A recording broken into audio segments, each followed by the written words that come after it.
अस्सलामुअलैकुम। पयाम रमज़ान में खुशामदीद। मैं हूँ आपकी होस्ट महाविश निसार और मेरे साथ मौजूद हैं मजहबी स्कॉलर, ब्यूरोक्रेट, मुसन्निफ़ राय मंसूर नासिर साहब। और आज का जो हमारा मौजू है दीन और दुनिया के हवाले से वो बहुत अहम है। सबसे पहले तो आज हज़रत आयशा सिद्दीक़ा रज़ियल्लाहु ताला अन्हा का यौम विसाल है। आप अज़वाज मुताहरात में तो अपना मकाम रखती हैं, लेकिन मुस्लिम उम्मा के लिए भी आप एक ख़ास और बड़ा मुकाम रखती हैं।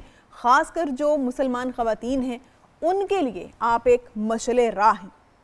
आपकी ज़िंदगी किन पहलुओं, किन निकात पर मुरतब थी, इस पर राय साहब से हम बात करेंगे। वो हमें इसकी डिटेल्स बताएंगे। और आज के दिन की जो एक और ख़ास अहम बात है, यानी आज 17 रमज़ान है, तो उसकी एक और ख़ास बात है कि आज ही के दिन ग़ज़वा बदर भी हुआ था। और ये इस्लाम और कुफ्र के दरमियान पहला मार्का है जो 17 रमज़ानुल मुबारक 2 हिजरी को बदर के मुकाम पर हुआ और अल्लाह ताला ने मुसलमानों को फ़तह अता की थी। और ये इस जंग की ख़ास बात यह है, ना सिर्फ ये पहला मार्का था हक़ और बातिल के दरमियान, बल्कि ये वो मार्का था जिसमें मुसलमानों के पास ना तो कोई बहुत लंबी चौड़ी फ़ौज थी, ना बहुत ज़्यादा हथियार थे, लेकिन उसके बावजूद ईमान का जज्बा और अल्लाह पर यकीन की वजह थी कि मुसलमान इसमें कामयाब हुए। 313 मुसलमान मुजाहिदीन के साथ ये जंग लड़ी गई और इस पर फ़तह भी हासिल की गई। तो इस बारे में भी आज राय साहब से हम तफसीली बयान लेंगे और कोशिश करेंगे कि मैक्सिमम आज हम इस ट्रांसमिशन में इसको जितना इसकी तफसीलात आप तक पहुंचा सकें वो हम कोशिश करेंगे कि मुमकिन हो। और ट्रांसमिशन का बाकायदा आगाज़ करेंगे तिलावत कलाम पाक से, और तिलावत कलाम पाक की सादत हासिल करेंगे। कारी फरहान बख्श हमारे साथ हैं, मैं उनसे रिक्वेस्ट करूँगी कि तिलावत का आगाज़ करें। अऊज़ु बिल्लाहि मिनश शैतानिर रजीम।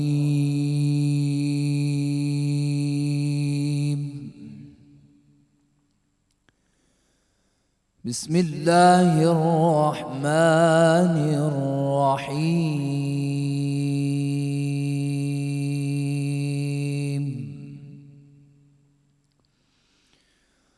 वसीक़ल्लज़ीना इत्तक़ौ रब्बहुम इलल जन्नति ज़ुमरा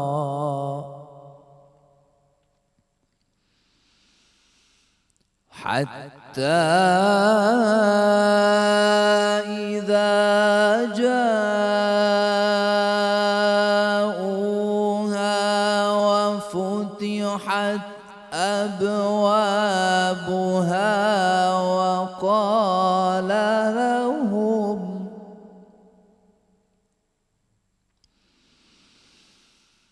हत्ता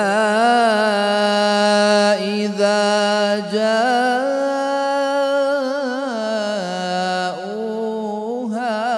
वफ़ुतिहत अबवाबुहा वक़ाल लहुम ख़ज़नतुहा सलाम